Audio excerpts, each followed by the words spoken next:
प्रणाम सभी को।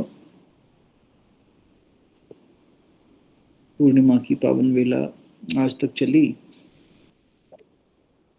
और हमारी संस्कृति के दो महान भक्तों का स्मरण शरद पूर्णिमा पे किया जाता है। एक ऋषि वाल्मीकि, कल के सत्संग में ध्यान में उन पर हमने उनका ध्यान किया था, चिंतन किया था। और दूसरी माँ मीराबाई।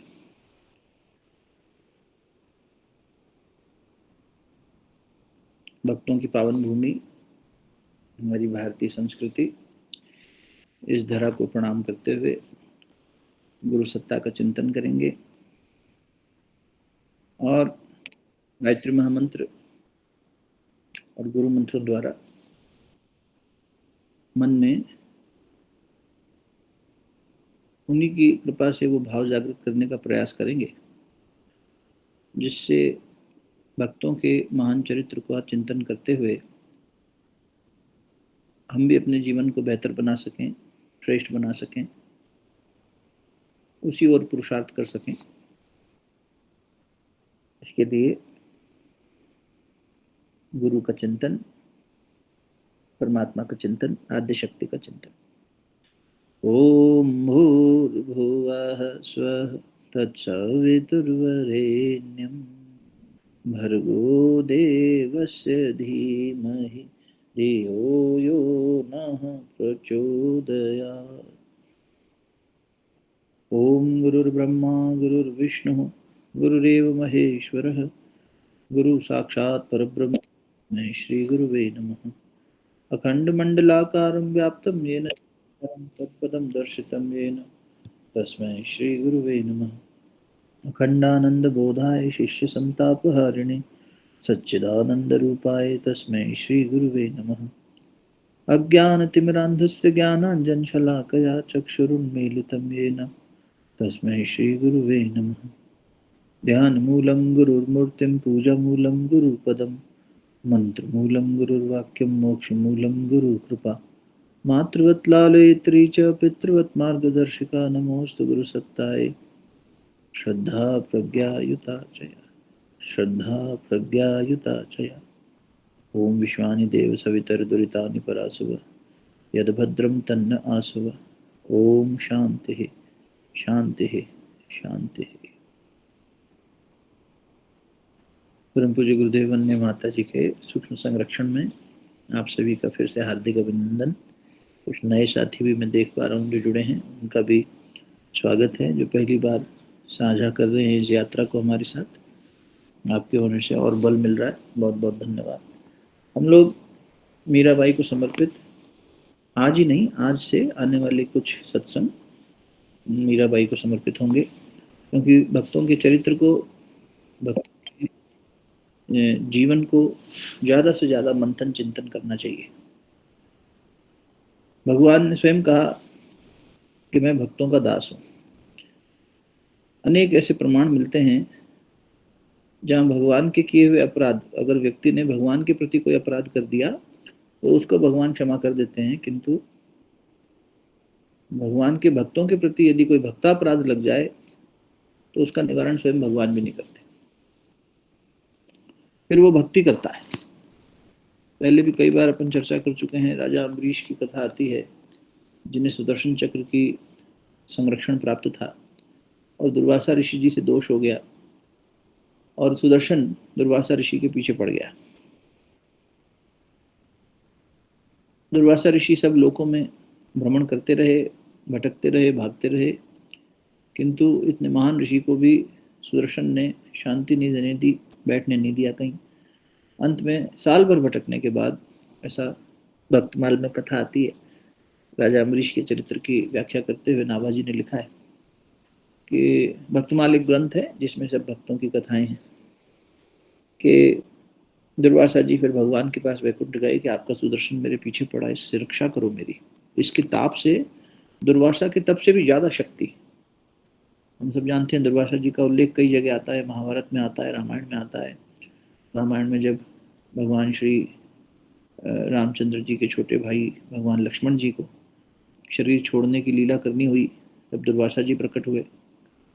जब महाभारत में दुर्योधन ने दुर्वासा जी का खूब आतिथ्य किया, 4 महीने खूब सेवा करी और उनका वरदान मांगो, तो बोले कि बस इतनी सी इच्छा है कि आप पांडवों का भी सत्कार ग्रहण करें जानबूझ के, ताकि दुर्वासा ऋषि वहाँ जाएं अपने शिष्यों के साथ, और दुर्वासा जी की भूख शांत नहीं होगी तो श्राप दे देंगे। क्रोध जल्दी आ जाता है दुर्वासा जी को।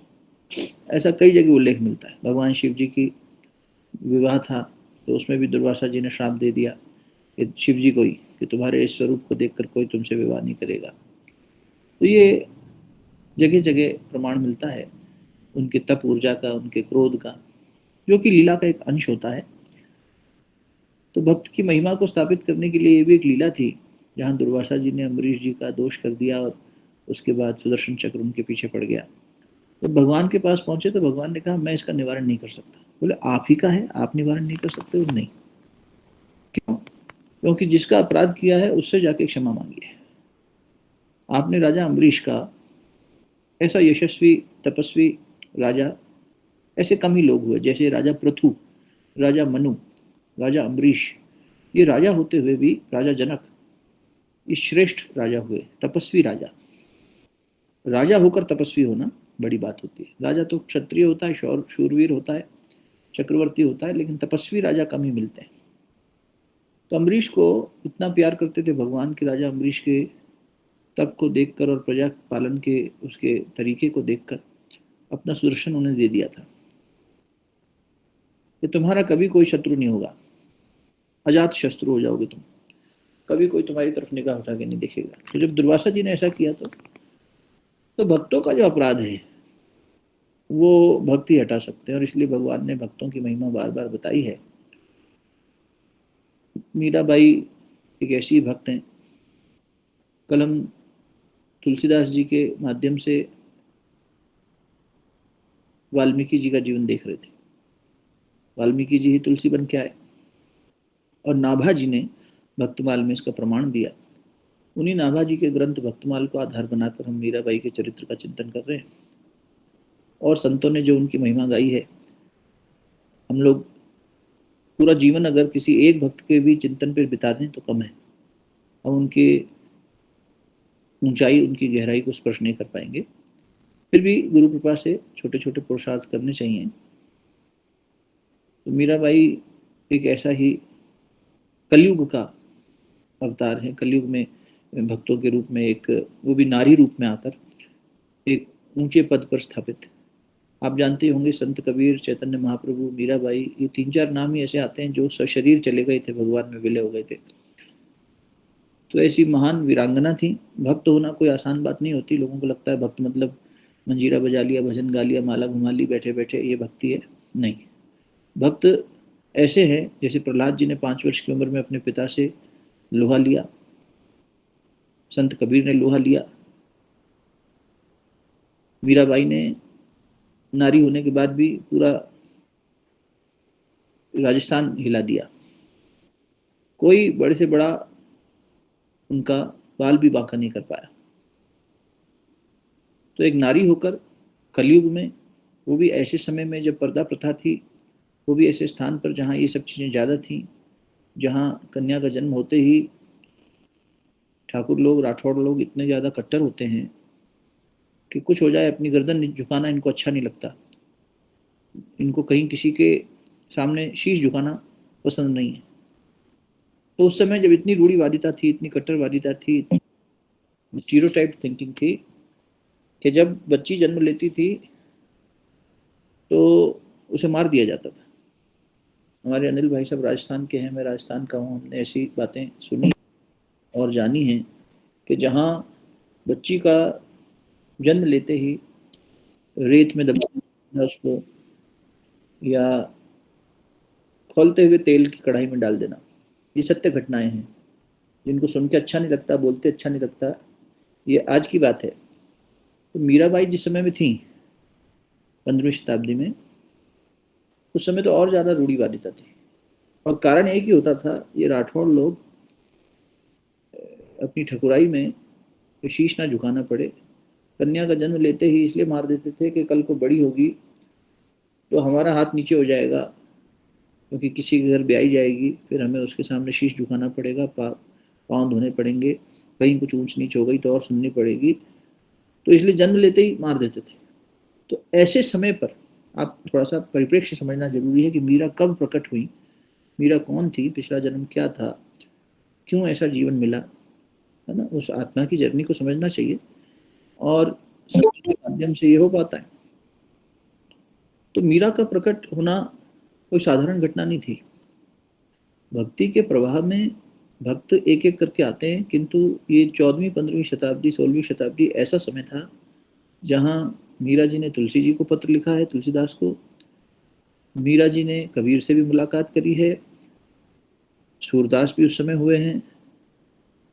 तो ये महान समय था कलयुग में, ऐसा समय जब एक साथ इतने भक्त प्रकट हुए और इन भक्तों ने मिलकर भक्ति की एक नई धारा चला दी।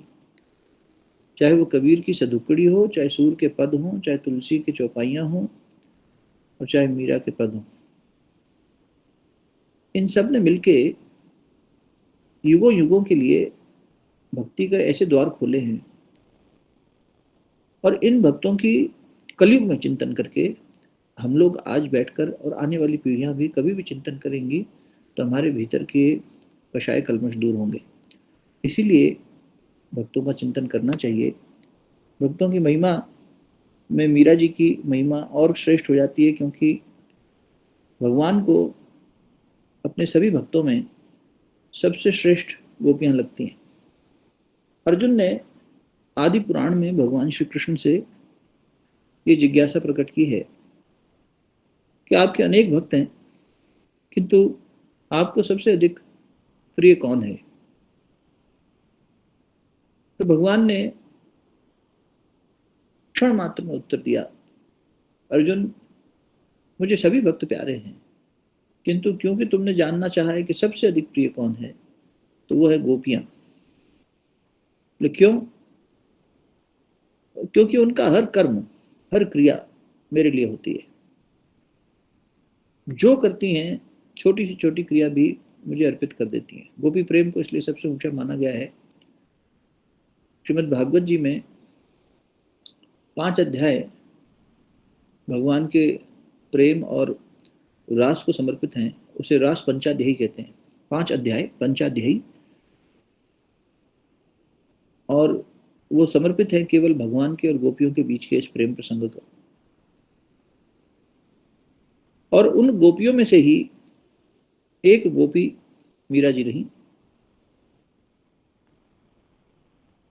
इस बात को नाभाजी ने लिखा भक्तबाल में, और मीरा जी के चरित्र की व्याख्या करते हुए कहा कि लोक लाज कुल श्रृंखला तजी मीरा गिरधर भजी।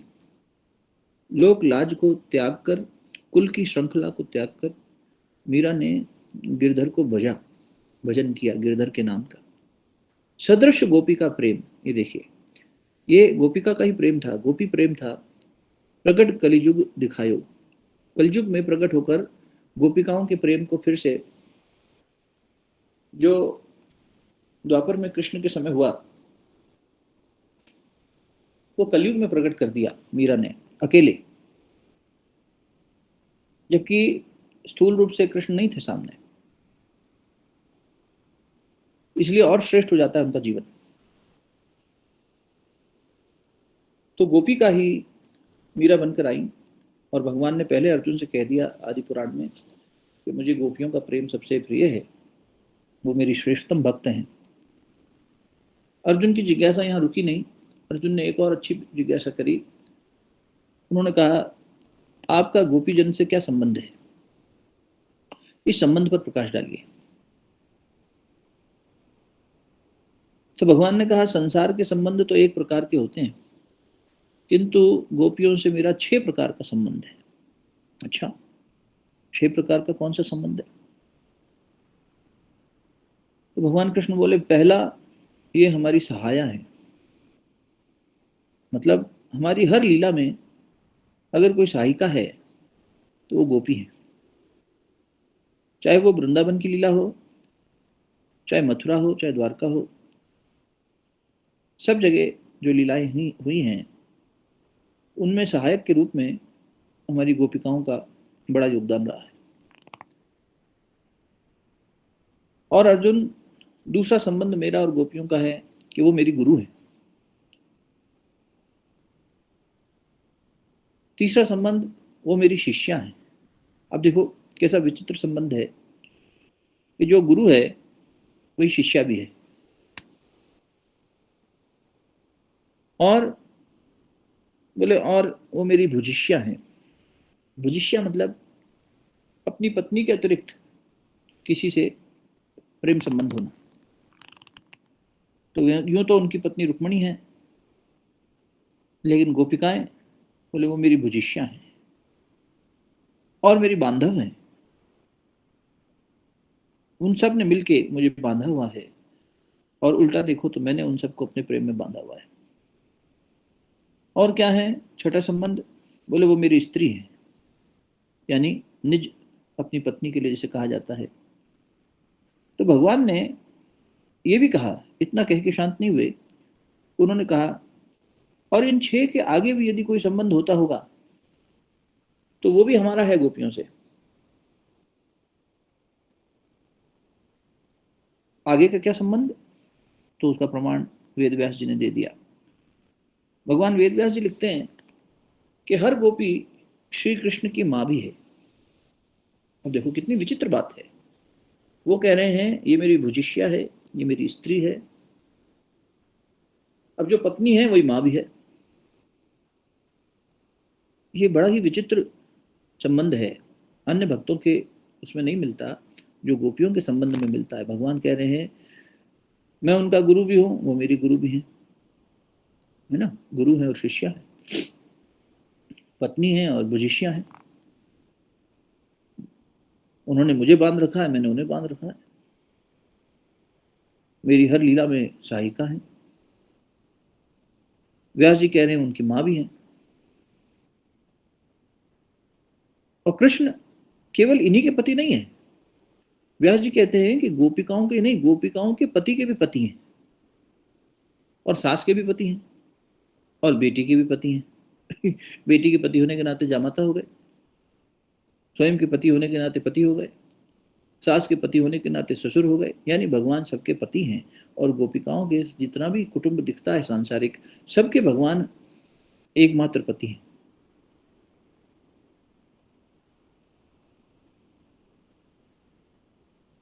इसलिए बड़ा विचित्र संबंध है गोपिकाओं के साथ। और उन्हीं गोपिकाओं में से एक गोपिका कलयुग में मीरा के रूप में प्रकट हुई। क्यों हुई आगे देखेंगे। प्रसंग चलेगा अभी, आज ही नहीं कई दिन तक चलेगा। मीरा जी पिछले जन्म में क्या थी, किस कारण उन्होंने ऐसा जीवन अपनाया, क्या प्रार्थना की थी। और ये मनगढ़ंत बातें नहीं हैं, सुनी सुनाई बातें नहीं हैं। मीरा जी के पद में स्वयं उन्होंने दो पंक्तियों में अपनी आत्मकथा कह दी। जैसे कल हम आपसे निवेदन कर रहे थे कि तुलसीदास जी ने विनय पत्रिका में दो चौपाई में अपनी सारी बात कह दी कि मैं बचपन में कैसा था, मुझे लोग कैसे दुत्कारते थे।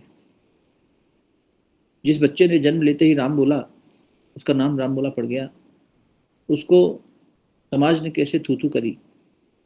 समाज नहीं समझ पाता भक्तों को। मीरा के साथ भी हुआ। सबने कह दिया मीरा कुल नाशिनी है। सास ने कह दिया, ये भी मीरा बाई ने लिखा है खुद, लोग कहे मीरा भई बावरी, पागल हो गई है स्त्री। सास कहे कुल नाशिनी रे, कुल का नाश करने वाली।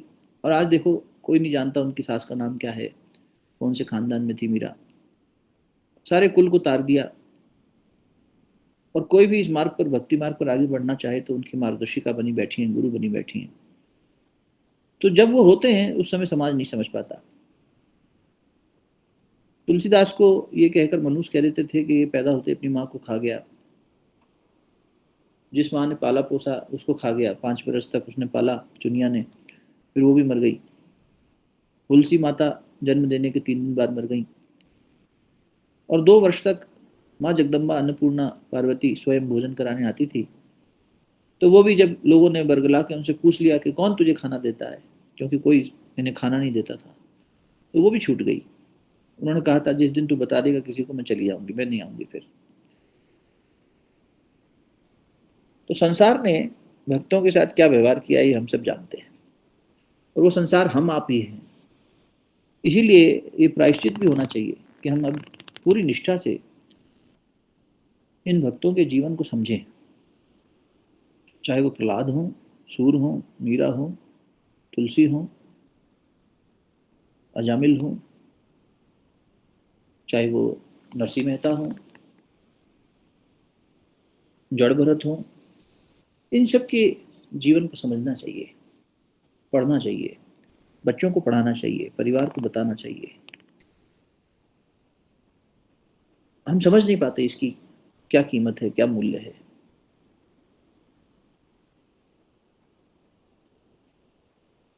भगवान ने स्वयं कहा, मैं भक्तों का दास हूं अर्जुन।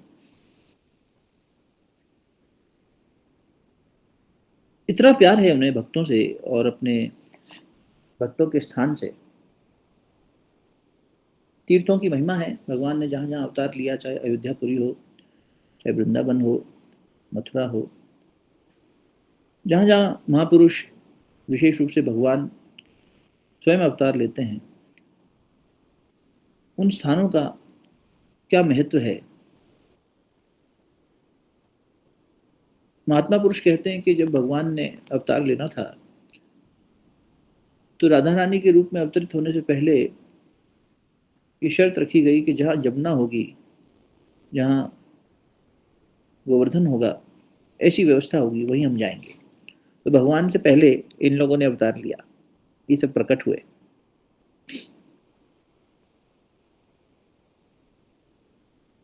सूरदास जी का पद है, श्री वृंदावन में मंजुल मरिबो। वृंदावन में आके तुम मर भी जाओ तो भी मोक्ष हो जाएगा। यहाँ रहने वाले ब्रजवासी जीवन मुक्त हैं, जीवन मुक्त सबे ब्रजवासी, पदरज सो हित करिबो। इनके पदरज से ही, पैरों की माटी से ही हित हो जाएगा। और इस बात का प्रमाण भगवान ने अपने जीवन से दिया। कृष्ण लीला में आप सबने जाना है कि भगवान ने माटी खाई, यशोदा चिंतित हुई और कृष्ण को माटी खाने से रोका। 1 वर्ष तक भगवान ने ये लीला करी, रोज माटी खाते थे। यशोदा परेशान हो जाती थी। माँ यशोदा को लगता था कि माटी खा रहा है, और कृष्ण भक्तों की चरण रज को खाते थे। अर्जुन, मैं दास हूं उनका, उनकी रज का।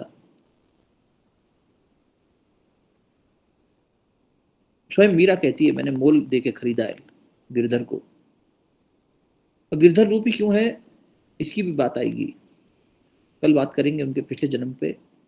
तब ये भी खुलेगा कि मीरा को गिरधर रूपी क्यों पसंद था। मेरे तो गिरधर को पाल दूसरों न कोई, बंसी बजाने वाला, सुदर्शन चक्रधारी या योगेश्वर रूप, ये सब स्वरूप नहीं पाए उन्होंने, इनको नहीं मांगा।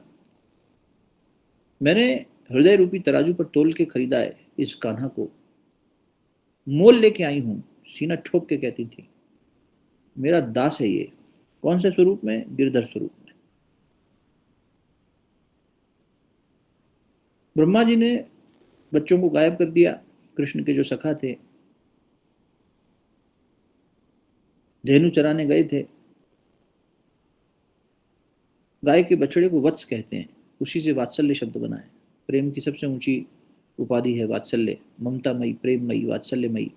ममता का शुद्ध अर्थ तो हिंसा है, वो तो नहीं जिसको गीता जी में त्यागने की बात कही गई है। बोलचाल में वात्सल्य को ही हम ममता कह देते हैं। वो प्रेम जो विशुद्ध हो, जैसे गाय अपने बछड़े को प्यार करती है, ऐसा प्यार प्राणी जगत में कोई नहीं करता, मनुष्य भी नहीं करता जितना गौ माता अपने बछड़े को करती है।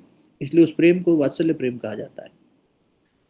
बछड़े पे लगी हुई टट्टी को भी अपनी जीभ से साफ करती है गौ माता। ये उनकी प्रेम की पराकाष्ठा है। कोई मनुष्य ऐसा नहीं करेगा। हमने ऐसी माएँ देखी हैं जो अपने बच्चे का मल साफ करने के लिए हाथ लगाना भी ठीक नहीं समझती, पैर से मल धो देती हैं, किसी और से कहती हैं तुम धो दो, चिढ़ मचती है उनको। और गौ माता जीभ से मल साफ कर रही है। इसलिए वात्सल्य प्रेम को भगवान ने सबसे ऊंचा प्रेम कहा है। यशोदा की वात्सल्य में बंध गए। गोपियों के प्रेम में भी वात्सल्य की पराकाष्ठा थी, इसलिए उन्होंने कहा ये मेरी माँ है। सिर्फ स्त्री रूप में ही नहीं देख रहे हैं, माँ के रूप में भी देख रहे हैं। और सूरदास जी के इस पद में वो बात भी आती है कि भगवान ने भक्तों की पदरज तो खाई ही, किंतु ब्रह्मा जी ने जब, जो उनके साथी थे वत्सपाल जिन्हें कहेंगे, वत्सपाल गोप वाले, उनको गायब कर दिया, तो कृष्ण ने सबके स्वरूप बना लिए। यहाँ तक कि बछड़ों के स्वरूप बना लिए, बछड़े भी स्वयं बन गए, क्योंकि बछड़े भी गायब कर दिए थे और बच्चे भी गायब कर दिए थे, ग्वाल बाल। तो ब्रह्मा जी ने जब सब गायब कर दिया, अकेले कृष्ण बचे, बलदाऊ भी चले गए और सबको योग निद्रा में सुला दिया ब्रह्मलोक में ले जाके। तो कृष्ण ने सबका रूप बना लिया। और इसलिए अगले पद में सूरदास जी ने कहा, जहां श्याम बछरावे गायन, जहां श्याम ही बछड़ा बनके गऊ का दूध पीता है। कई वर्ष बीत गए, ब्रह्मा जी सोचने लगे अब तो भेद खुल जाएगा, लेकिन किसी को पता नहीं चला। गोपियों को ये पता नहीं चल रहा है कि उनका बच्चा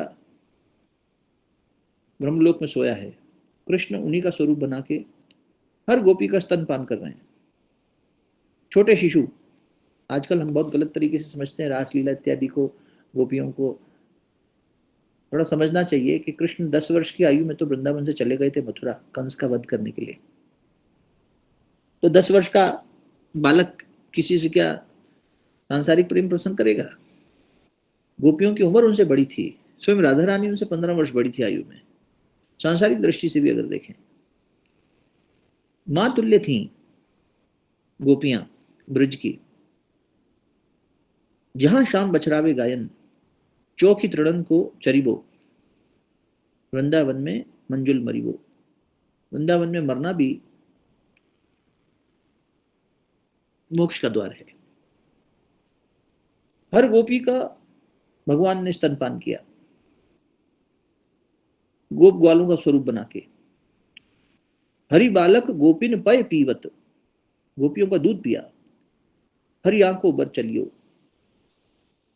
और बार बार भगवान ने भक्तों को सुख प्रदान किया। तो इसलिए ये संबंध बड़ा अलौकिक है, इसे लौकिक बुद्धि से नहीं समझा जा सकता। स्वयं कपिल भगवान ने कहा, तीसरे स्कंद के 25वें अध्याय के 38वें श्लोक में भागवत जी में कपिल भगवान ने कहा कि भगवान के भक्तों के साथ जो संबंध है उन्हें समझना लौकिक बुद्धि से संभव नहीं है। इसके लिए तार्किक बुद्धि को परे रखना पड़ता है। श्रद्धा भाव से ही जो इसे समझता है संतों के साथ बैठकर, वही समझ पाता है। तो हम सब सूक्ष्म रूप में उन्हीं संतों का चिंतन करें जिन्होंने ये सब बातें संसार में पहुंचाई, जैसे नाभा जी ने भक्तमाल के माध्यम से मीरा जी के इतने महान चरित्र को बताया। तो भगवान के इस विचित्र संबंध को नाभा जी गोपियों के विशेष रूप से मीरा जी के बारे में लिखते हुए क्या कह रहे हैं, फिर से देखिए। लोक लाज कुल श्रृंखला तजी मीरा गिरधर भजी। क्षत्रियाणी थी। भक्त बहुत बड़ा क्षत्रिय होता है।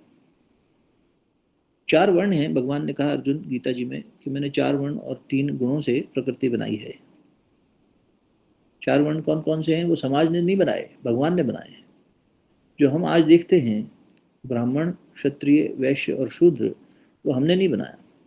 प्रभु स्वयं कह रहे हैं गीता जी में, गीताकार कह रहे हैं कि चातुर्वर्ण, 4 वर्णों से और 3 गुणों से। कौन कौन से? सत, रज और तम। ये 7 का परम्यूटेशन कॉम्बिनेशन है। इससे मैंने पूरी सृष्टि बनाई है। केवल पृथ्वी नहीं, पूरी सृष्टि और हर मनुष्य, विशेष रूप से मनुष्य, क्योंकि कर्म योनि यही है, बाकी भोग योनि है। हर मनुष्य इन 4 वर्णों और 3 गुणों से प्रभावित हो रहा है, प्रेरित हो रहा है, और गुण ही गुण में व्रत रहे। तो आप अपने जीवन को देखें, जो लोग गीता साथ में कर रहे हैं शनिवार रविवार, उन्होंने तो खैर पहले से सुना है, फिर लेकिन याद रहना चाहिए कि हम कभी ब्राह्मण का जीवन जीते हैं, जब ज्ञान यज्ञ करते हैं, ज्ञान का उपार्जन करते हैं, ज्ञान से समाज की सेवा करते हैं। आपकी बौद्धिक क्षमता, पढ़ाई लिखाई, उस सब से एक ज्ञान यज्ञ हम सब करते हैं। दूसरा, देश की, समाज की इकोनॉमिक व्यवस्था को बनाए रखने की दृष्टि से हम सब वैश्य भी हैं, तो धन का उपार्जन कर रहे हैं, धन का व्यय कर रहे हैं, मनी घूम रही है, रोटेट हो रही है, वैश्य है। तीसरा, हम लोग क्षत्रिय हैं। कभी कभी हम क्षत्रिय भी होते हैं, अपने धर्म की रक्षा करना, हिंदू मुस्लिम वाला धर्म नहीं, अपने आदर्शों की, अपने गुरु के मार्ग पर चलकर अपनी जो अच्छाइयाँ हैं उनको बचाना, भीतर में जो महाभारत हो रही है उसमें असुरत्व से लड़ना, अपने अंदर के काम क्रोध लोभ मोह मद मत्सर रूपी राक्षसों को हराना, ये युद्ध हर जीवन में चल रहा है। इसलिए उस दृष्टि से हम क्षत्रिय भी हैं, और परिवार का लालन पालन करने की दृष्टि से भी हम कई बार उनके प्रोटेक्शन का ख्याल रखते हैं और चीज़ें करते हैं अपने कुटुंबीजनों का, तो क्षत्रिय भाव हो गया। और चौथा, शूद्र यानी सेवा। कहीं ना कहीं हमें सेवा भाव भी है, हर मनुष्य में है, कौन कितना कर पा रहा है मालूम नहीं, लेकिन होता है। और ऐसा भी होता है कि जीवन के अलग अलग पड़ाव पर कभी कभी कोई एक वर्ण प्रिडोमिनेंट हो जाता है। तो भक्त को, जो लोग ये बात इसलिए निवेदन कर रहे हैं आपसे कि भक्त जो है वो वास्तव में क्षत्रिय है, बड़े बड़े असुरत्व से लोहा लेता है, अपने अंदर भी और बाहर भी। भक्त प्रहलाद ने कभी भगवान को नहीं पुकारा ये कह के कि मुझे बचा लो। कितनी यातनाएं उन पर हुई। 5 वर्ष की आयु में थे जब उनके पिताजी ने उन्हें ये सारी यातनाओं से गुजारा। और जो हमें तो सिर्फ एक याद है कि होलिका की गोद में बैठ गए, होलिका कुछ वरदान था जो श्राप बन गया। उससे पहले कितनी यातनाएं थी, बड़े बड़े हाथियों से कुचलवाने का प्रयास, काल कोठरी में बंद कर दिया, ऐसे सर्प जिनकी फुंकार से इंसान मर जाए, पूरा वातावरण विषाक्त हो जाए, बेहोश हो जाए लोग, ऐसे सांपों से डसवाने कटवाने के लिए कोठरी में सांप छोड़ दिए गए, पत्थर बांध के पानी में डुबोने की कोशिश की गई, और जब कुछ नहीं हुआ तो स्वयं हिरण्यकश्यप मारने को दौड़ा। और देखा कि मैं इतना आक्रोश में इस 5 वर्ष के बालक को एक शत्रु भाव में, पिता भाव में नहीं, शत्रु भाव में मारने को दौड़ा हूं, लेकिन इस ये नाच रहा है, नृत्य कर रहा है, प्रहलाद जी नृत्य कर रहे हैं उस समय। तो इसलिए भक्त बहुत बड़ा वीर होता है। और ऐसे समाज में जहां नारी को शोषण किया जाता रहा, उस समय पर मीरा जी का आना और एक वीरांगना के रूप में लोक लाज को, कुल की श्रृंखला को तोड़ देना, देखने में बहुत सुंदर थी। राजघराने की बहू हो, ऊंचे खानदान की बेटी हो, और तुम पुरुषों के साथ नाच रही हो, संतों के साथ नाच रही हो, तो संसार कहां पे, उस समय का समाज कहां स्वीकारेगा इस बात को। मार सकते नहीं थे, राजघराने की बहू है, फांसी नहीं दे सकते थे। सिसोदिया परिवार में ब्याह हुआ इनका, तो वो तो करना संभव नहीं था, तो सिर्फ युक्तियां लगाई जाती थी इन्हें मारने की। निरअंकुश अति निडर, रसिक जस रसना गायो। बिना किसी अंकुश के, ताल ठोक के, अति निडर होकर जिसने भगवान का रस गाया, ऐसी रसिक मीराबाई। दुष्टनी दोष विचारी, नाभाजी लिख रहे हैं ये, भक्तमाल पढ़ लेना। दुष्टनी दोष विचारी, दुष्ट लोगों ने दोष देखा। हम लोग क्या देखते हैं, भक्तों का दोष। और ये इतना बड़ा अपराध होता है, इसको भगवान माफ नहीं कर रहे हैं, ध्यान रखिएगा। हम जाने अनजाने भक्तों का अपमान कर देते हैं, अपनी भक्ति को, अपनी साधना को श्रेष्ठ मान लेते हैं, दूसरे का उपहास कर देते हैं। कौन जाने, कोई भक्त हो, सिखाना चाहिए, बच्चों को सिखाना चाहिए, खुद जानना चाहिए कि नहीं, कभी किसी का अपराध मत करो।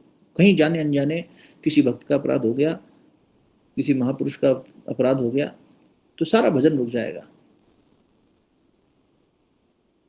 यात्रा खंडित हो जाएगी जीवन की, फंसे रह जाएंगे इसी काल कोठरी में, अंधकार में। इसलिए कभी दुष्ट दोष मत देखो। दोष दर्शन सबसे बड़ा पाप है, सबसे बड़ा पाप है। सपने हूं नहीं देख ही पर दोसा, भगवान ने, श्री रामचंद्र जी ने मानस में, गोस्वामी जी लिखते हैं, नवधा भक्ति का जब दान दिया शबरी माता को, मेरे ख्याल 8वीं भक्ति है कि जो सपने में भी परदोष नहीं देखता, 7वीं या 8वीं है। सपने हूं नहीं देख ही पर दोसा, जो सपने में भी दूसरे का दोष ना देखे शबरी माँ। और हम तो दिन दहाड़े दोष देखते हैं, स्वयं को श्रेष्ठ दूसरे को निकृष्ट मानते हैं, किसी को पहनावे से, किसी को रंग रूप से, किसी को बोलचाल से, किसी को उसके धर्म से, किसी को उसकी जाति से। इतना दोष देखने का हमारा अभ्यास है, सर्वत्र दोष ही दोष देख रहे।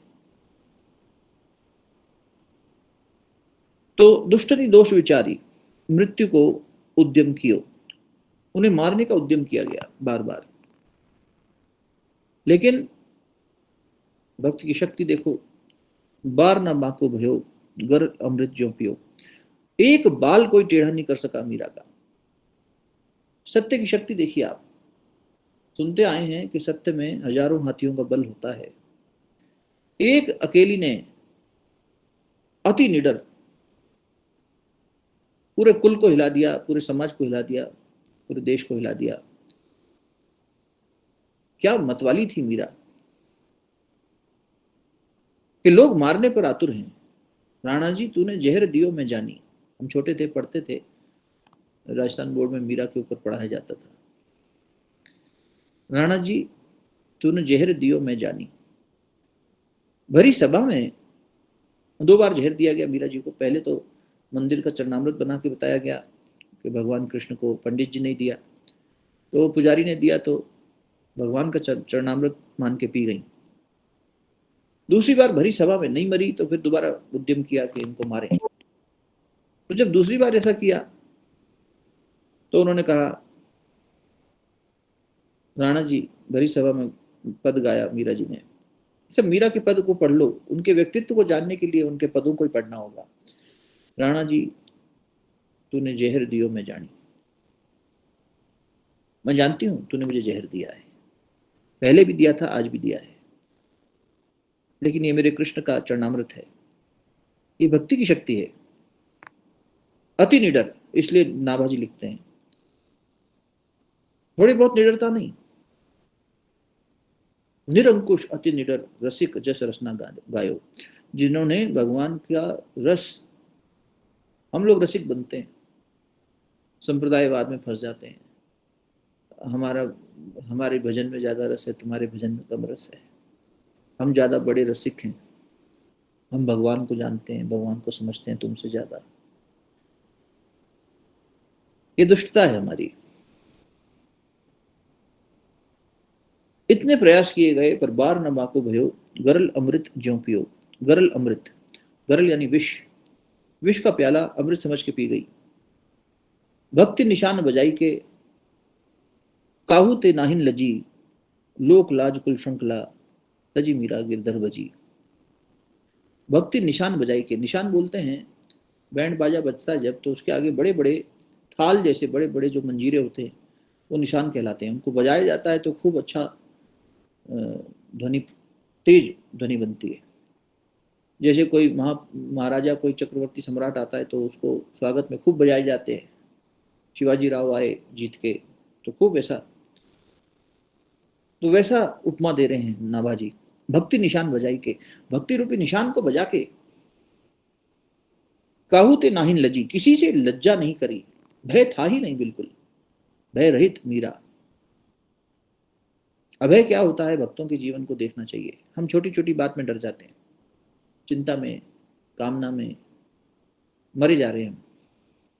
इसका क्या होगा, उसका क्या होगा, हमारा क्या होगा, शरीर का क्या होगा, घर का क्या होगा, पैसे का क्या होगा, भविष्य का क्या होगा। इसलिए इन भक्तों के चिंतन से अपने जीवन को, अपने मन को साफ करना चाहिए। भक्ति निशान बजाई के काहू ते नाहिन लजी, लोक लाज कुल श्रृंखला, तजी मीरा गिरधर बजी।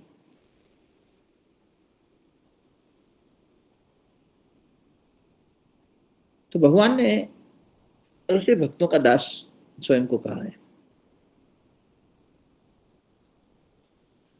पूरे युग को परास्त कर दिया एक अकेली नारी ने।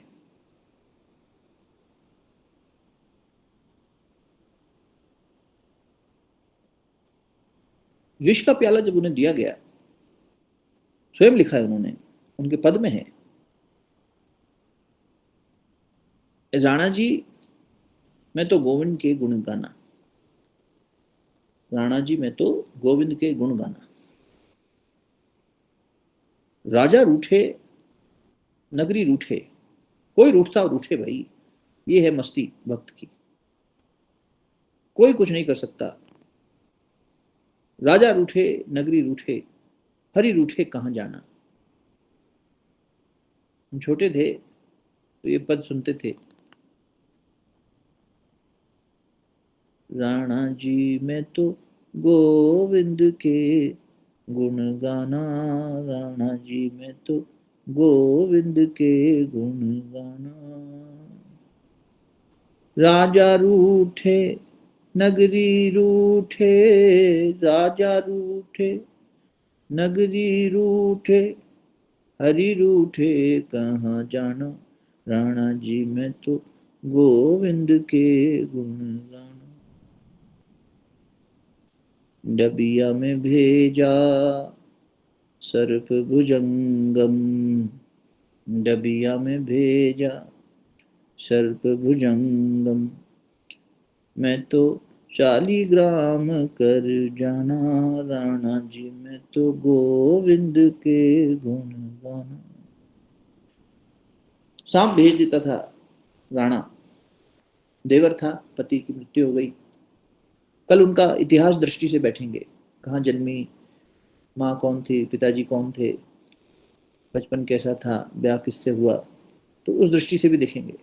आज तो भाव पक्ष पे थोड़ा समझने का प्रयास कर रहे हैं। डबिया में भेजा सर्प भुजंगम, मैं तो शालिग्राम कर जाना, राणा जी मैं तो गोविंद के गुण गाना। विष का प्याला राणा ने भेजा, मेवाड़ की भाषा है। विष का प्याला राणा ने भेजा, मैं तो अमृत कर पी जाना, राणा जी मैं तो गोविंद के गुण गाना। मीरा के प्रभु गिरधर नावल, मीरा के प्रभु गिरधर नांगल, मैं तो सांवरिया बर पाना, राणा जी मैं तो गोविंद के गुण गाना। हम थोड़ा सा कष्ट आता है भगवान को भूल जाते हैं, सच मानो, कष्ट में ऐसे त्राहिमाम करते हैं। बाद में बुद्धि कभी जाग जाए तो जाग जाए कि चलो राम भज ले, कृष्ण भजने, भगवान का नाम ले लो, व्यथित हो जाते हैं। और यहाँ बड़े से बड़े अत्याचार में भी ये होती है भक्ति, जो भगवान के लिए कुछ भी सह ले। देखो रामायण का थोड़ा सा रुख करते हैं। 3 भक्त ऐसे हुए रामायण में जिन्होंने भगवान की इच्छा के लिए वियोग सह लिया। इसलिए गोपियों ने वियोग, गोपियों का वियोग सबसे ऊंचा वियोग है। 3 ऐसे भक्त हुए मानस जी में, भगवान के चरित्र में देखने को मिलता है, जिन्होंने भगवान का वियोग सहा।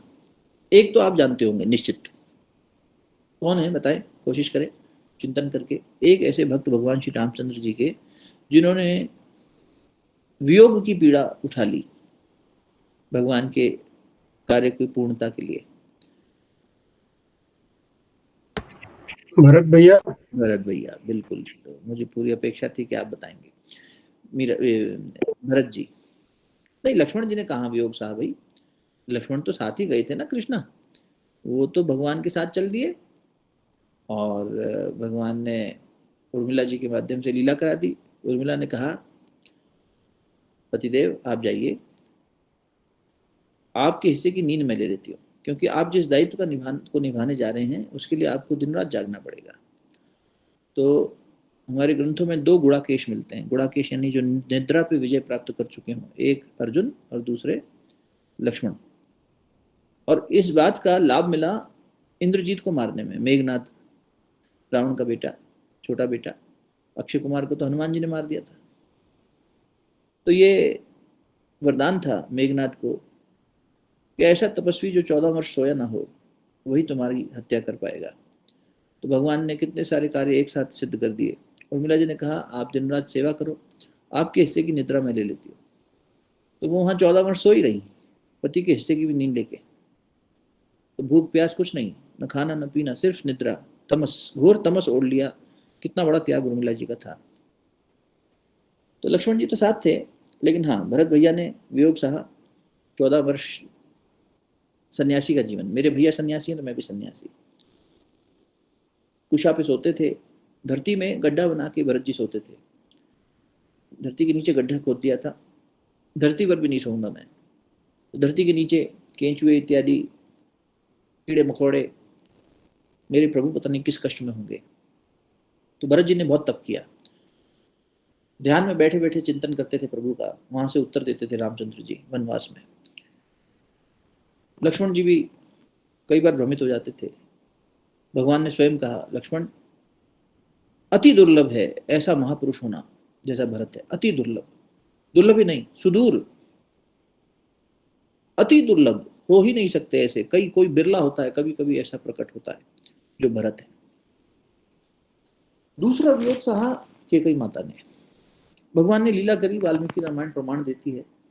जब भगवान को राजा बनना घोषित हुआ तो भगवान ने कहा हमें तो सब ऋषियों से मिलना है, वनवास में जाना है, बड़ा उद्देश्य है, आगे की पूरा घटनाक्रम रुक जाएगा। अगर राजपाट में फंस गए तो प्रजा का पालन, न्याय, युद्ध, जो राजी फंसे रहे उसमें हम फंस जाएंगे। तो भगवान ने आधार बनाया, माँ तुम ये बलिदान दे सकती हो, लेकिन बड़ी कसौटी है।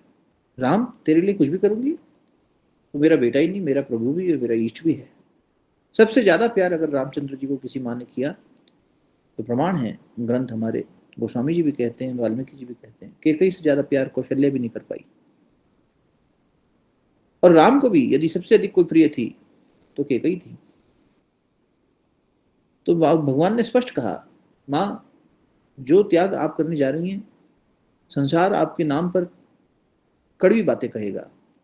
मैं भरत के स्वभाव को जानता हूँ, वो भी बड़ा कठोर हो जाएगा, वो मेरे प्रति कुछ भी गलत नहीं देख पाएगा।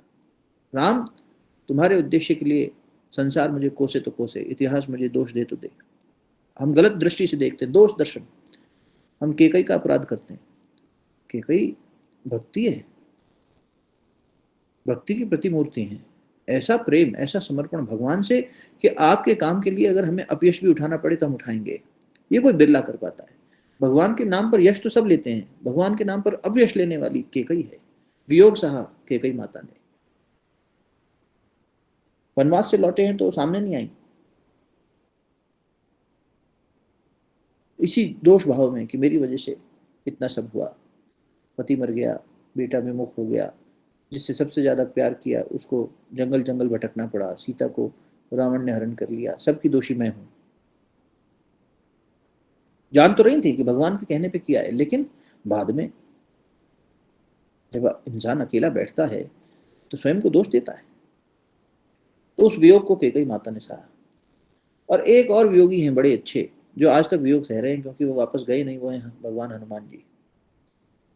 ये बात बहुत कम लोग जानते हैं। हमने भी अभी देखा कि हनुमान जी ने क्या त्याग कर डाला। रावण की मृत्यु हुई, भक्तों की महिमा हो रही है। रावण की मृत्यु हुई और मंदोदरी कुपित हो गई, स्वाभाविक है, पति मरा, जैसे गांधारी कुपित हो गई थी बेटों के मरने पे, तो श्राप दे डाला भगवान को। स्वयं भगवान भोलेनाथ ने कहा है माता पार्वती से कि जो चेतना की गहराई सीता लेकर आई हैं वही मंदोदरी के पास है, लेकिन मंदोदरी का मार्ग रावण ने जबरदस्ती ब्याह कर लिया, इधर जबरदस्ती हरण कर लिया। तो मंदोदरी वो 5 देव कन्याओं में से एक है जिन्हें ब्रह्मा जी ने बनाया। अहिल्या, मंदोदरी, बाली की पत्नी तारा, यज्ञ से उत्पन्न हुई द्रौपदी, और 5वीं कौन है बताओ? जो बाकी लोग बैठते हैं रोज पूछें, देखें याद है कि नहीं। 5 देव कन्याएं,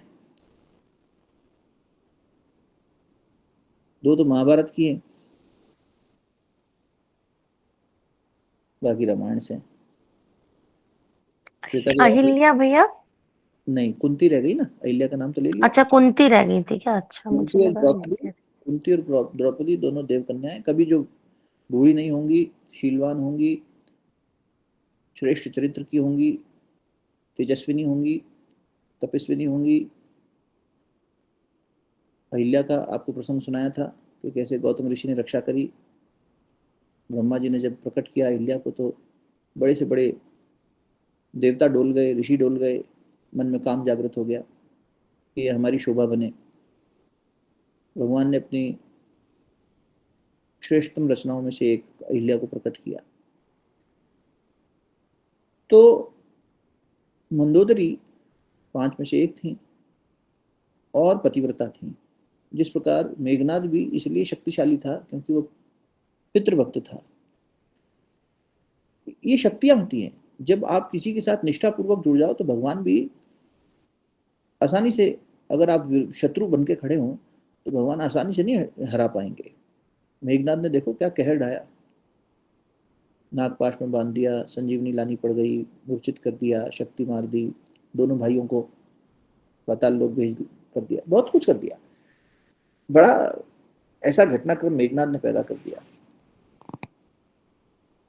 बालक था, जबकि छोटा सा ही था, अक्षय कुमार से छोटा था, अंगद की आयु का था। तो जब मंदोदरी ने कुपित हुई, मंदोदरी दुख से, तो पूरी सृष्टि में हलचल मची। और लक्ष्मण भैया ने कहा प्रभु ये क्या हो रहा है। राम बोले अब यहां मैं कुछ नहीं कर सकता, ये एक पतिव्रता स्त्री की स्थिति है। गांधारी ने जब श्राप दिया था कृष्ण भगवान को कि जिस प्रकार मेरा कुल नाश हुआ ऐसा तेरा भी नाश होगा, और जो हुआ भी, तो उसी समय वेद व्यास जी ने रोका और ये भी कहा कि तू जान नहीं रही हो गांधारी, तुम क्या कह रही हो, ये स्वयं भगवान है, वासुदेव कृष्ण स्वयं विष्णु जी हैं, तुम क्या श्राप दे बैठी। और ये तक कह दिया प्रभु दोनों ही विष्णु अवतार हैं, कृष्ण भी वेद व्यास भी, आप चाहें तो इस श्राप को टाल सकते हैं। तो भगवान ने कहा नहीं, एक पतिव्रता नारी की बात हम कभी नहीं टालेंगे। इतनी बड़ी शक्ति, जैसे रणछोड़ दास बने क्योंकि माँ का वरदान था, आशीर्वाद था, तो अर्जुन को लेके भाग खड़े हुए, वरना नहीं आज नहीं लड़ सकते, आज इसकी माता का इस पर आशीर्वाद है, विशेष अनुकंपा है। तो ये चरित्र की ऊंचाई होती है। और संसार में अगर कोई ऐसे जी ले तो उसकी निष्ठा से इतनी शक्ति पैदा हो जाती है, चाहे वो पिता के प्रति हो, चाहे पत्नी के प्रति, चाहे पति के प्रति, चाहे संतान के प्रति। ये हमारे व्रत उपवास हमें वही निष्ठा सिखाते हैं, चाहे अभी करवा चौथ आ रहा है वो हो, चाहे हरताली का तीज हो जिसमें बच्चों के लिए रखा जाता है, ये सब हमें ये सिखाते हैं कि हमें निष्ठावान होना चाहिए इन शक्तियों का उपार्जन करने के लिए। तो मंदोदरी की इस स्थिति को देख के भगवान मौन रह गए, बोले ना अब हम कुछ नहीं कर सकते, अगर इसने भी श्राप दे दिया जो ये कहेगी वो होगा, किंतु योजना को संभालना भी है, वो तो विष्णु है, जहां कोई समस्या हो उसका समाधान ढूंढना है। तो उन्हें संकेत कर दिया हनुमान जी को।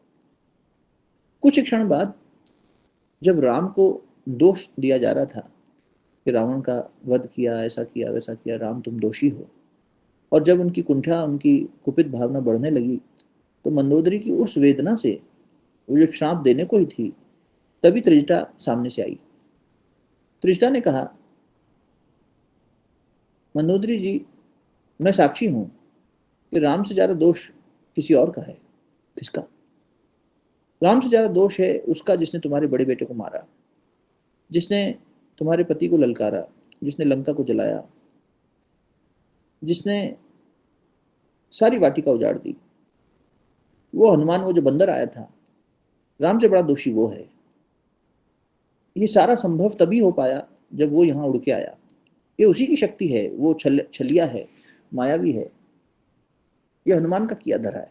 अगर हनुमान को हटा दो तो राम तो मानव है, ये तो सेतु बना के चल के आए हैं, इनके पास ये क्षमता नहीं है। ये तो अपनी पत्नी से प्यार करने वाला एक पति है, लेकिन सारी ताकत हनुमान की थी। ऐसा कह के त्रिष्टा ने हनुमान जी के विरुद्ध काफी बातें कही और मंदोदरी ने श्राप दिया कि जिस प्रकार मैं अपने पति के वियोग में अकेली रह गई हूँ, ऐसे तुम्हें भी हनुमान, तुम जहां भी हो। अब हनुमान जी दिख नहीं रहे, कहाँ है मालूम नहीं। तुम जहां भी हो मैं तुम्हें श्राप देती हूँ, तुम मेरे श्राप से नहीं बच सकते। कहीं भी छुप जाओ, छोटे हो जाओ, बड़े हो जाओ, जो मर्जी हो जाओ, किसी भी लोक में तुम हो, अभी तुम्हें ये श्राप लगेगा कि तुम्हें अपने प्रियतम प्रभु से वियोग में रहना पड़ेगा। और जब वो ये कहती हैं तभी पीछे से त्रिजटा आती है। तो बोले, त्रिजटा तुम यहाँ? तो वो कौन है? वो स्वयं हनुमान जी थे। त्रिजटा बन के हनुमान के खिलाफ बोले और श्राप ले लिया। ये भक्ति है जो प्रभु के कार्य के लिए प्रभु का वियोग सह ले, ये ऊंची बात होती है। तो मैं तो गोविंद के गुण गाऊंगी, निडर होके गाऊंगी, भक्ति निशान बजाऊंगी। तू मुझे जहर दे दे। तलवार लेके राणा पीछे दौड़ा था। मीरा ध्यान अवस्था में बैठी थी, भरी सभा में बैठ गई थी ध्यान करने, और तलवार छू नहीं पाई। सत्य की शक्ति इतनी महान होती है, इसलिए भक्तों को उस दृष्टि से देखना चाहिए और उनकी चिंतन करके उसका एक अंश भी हमारे अंदर आ जाए, एक बूंद भी वैसी भक्ति हमारे अंदर आ जाए, तो हमारी आध्यात्मिक यात्रा की गति बहुत तेज हो जाएगी। अपने प्रभु के लिए ऐसे ऐसे तप भक्तों ने किए हैं, त्याग किए हैं, वियोग सहा है, और उसी को प्रभु बारंबार प्रणाम करके कहते हैं कि मैं इनका दास हूँ, मैं इनके चरणों की रज को। कबीर के पास भगवान आए कि कबीर आप जब आना सशरीर आना। ध्रुव जी ने लिखा है अपनी स्तुति में, भागवत जी प्रमाण है कि भगवान जीव के भीतर जब प्रवेश करता है तो उसकी इंद्रियों तक को इंद्रियों के अंदर उतर आता है। तो जब उनकी इंद्रियों में भगवान उतरे तो ध्रुव जी ने स्तुति गाई कि प्रभु ये क्या विलक्षण बात हो रही है, शरीर के रोम रोम में कण कण में भगवान उतर गए। तो इसलिए चिंतन करना चाहिए बार बार। अभी लंबा चलेगा, आज तो समय हो गया, तो कल देखेंगे भगवान अपने भक्तों से कैसा प्यार करते हैं। हेरी में तो प्रेम दीवानी, मेरा दर्द न जाने कोई। भक्तों का दर्द कोई नहीं समझ सकता। वह मीरा जी कह रही है, मैं प्रेम की दीवानी हूं, मेरा दर्द कोई नहीं जानता। मैं अपनो मन हरि से जोड़ियो, हरि सो जोड़ सबन सो तोड़ियो। मैंने अपना मन भगवान से जोड़ा और उनसे जोड़ने के बाद सबसे तोड़ दिया। एक बहुत अच्छे भक्त हुए हैं भक्तमाल में, उनकी भी बात आती है, जो इनके चाचा जी के बेटे थे। आपने शायद उनका नाम सुना हो। माँ बाप तो थे नहीं, मर गए थे जल्दी। जयमल इनके भाई थे, सचेरे भाई, बहुत ऊंचे भक्त थे। जयमल जब बैठ जाते थे पूजा में, कुछ हो जाए, शत्रु आक्रमण कर दे, किंतु कोई उनकी पूजा में दखल नहीं देगा, ऐसा सख्त निर्देश था। और भगवान की भक्ति करते थे, पूजा करते थे। तो शत्रु ने आक्रमण किया, जयमल जी पूजा में बैठे थे और मुगलों ने जब हमला किया है तो अब इनको कोई डिस्टर्ब तो कर नहीं सकता था, मंत्रीगण कोई कहने आ नहीं सकता था। तो युद्ध शुरू हो गया। जयमल के घोड़े को किसी ने हाँका और घोड़े पे बैठा हुआ वो घुड़सवार पूरी सेना से लड़ गया, और जो विरोधी था उसको मारा नहीं, घायल कर दिया, सेना पूरी मार दी। जयमल जी पूजा से उठे तो पता चला कि युद्ध हो गया, आप तो यहाँ बैठे थे, आपके घोड़े पे कोई सैनिक बैठ कर गया। तो पूछा उन्होंने जाके कौन था,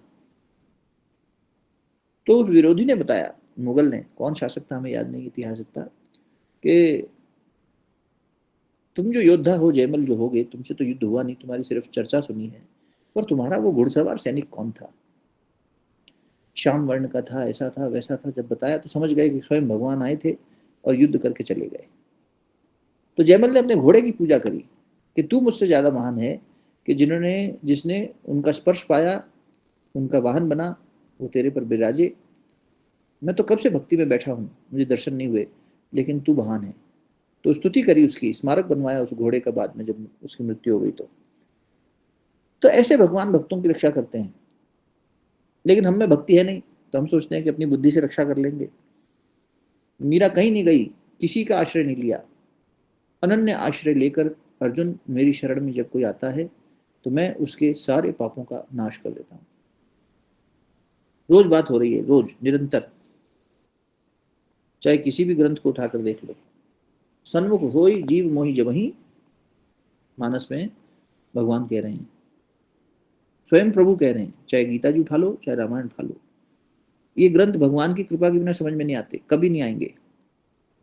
भगवान स्वयं कह रहे हैं, सन्मुख होई जीव मोहि जबहि, जन्म कोटि अग नासहि तबहि। जब जब जीव मेरे सामने सन्मुख होता है, मैं उसके पापों को तुरंत नष्ट कर देता हूं। तुरंत कर क्या देता हूं, उनकी उपस्थिति में हो ही जाते हैं। जहां सूर्य प्रकाशित होगा वहां अंधकार स्वयं नष्ट हो जाएगा, करना नहीं पड़ेगा। ये शरणागत की गति है। तो जिसके आश्रय से पापों का नाश होता हो, हम उसी के आश्रय नहीं जाते। तो जो गए हैं कम से कम उनका चिंतन करें। आज विराम देंगे, कल आगे बढ़ेंगे, और जब आगे के उनके पदों से ही उनको समझेंगे। उनकी आत्मकथा उनके पदों में है। मेरी प्रीत निरंतर हरिसो, ज्यों खेले बाजीगर भरियो। जैसे बाजीगर कठपुतली नचाता है, ऐसे मैं तो उसके हाथ की कठपुतली हूँ। मैं अपनो मन हरि से जोड़ियो, हरि से जोड़ो तो सबन से तोड़ियो। कबीरदास कहते हैं ना, जब लगना था भगत का तब लग भक्ति ना होए, और नाता तोड़े हरि बजे भगत का आवे सोए। उसी तरह से भक्ति की जाती है। आज यहीं विराम लेंगे इसी भाव से। राणा जी मैं तो गोविंद के गुण गाना, उन्हीं के गुण गाओ, बार बार बार बार बार बार नाम जपो, भगवान का चिंतन करो, सबकी भक्ति भगवत कृपा से सफल हो, ऐसी मंगल प्रार्थना। शांति पाठ। ओम देव शांति अंतरिक्ष गं शांति, पृथ्वी शांतिरापः शांतिरौषधयः शांतिः, वनस्पतयः शांतिर्विश्वे देवाः शांतिर्ब्रह्म शांतिः, सर्वगं शांतिः शांतिरेव शांतिः, सामा शांतिरेधि। ओम शांतिः शांतिः शांतिः, सर्वारिष्ट सुशांतिर्भवतु। कण कण में व्याप्त परमात्मा सत्ता को, गुरु सत्ता को हाथ जोड़कर नमन करेंगे, जिनकी असीम अनुकंपा से ये सब पुरुषार्थ संभव हो पाता है, उनकी कृपा से होता है। कृपा को नमन। ओम नमो स्वनंताय सहस्त्रमूर्तये सहस्त्रपादाक्षिशिरोरुभावे, सहस्रनाम्ने पुरुषाय शाश्वते सहस्त्रकोटियुगधारिणे नमः। अच्छे से दोनों हथेलियों को आपस में मिलिए। प्राप्त हुई दिव्यता को मुखमंडल पर, हृदय स्थान पर और नाभि कमल पर स्पर्श कराइए। ओम शांति शांति शांति। समाप्त।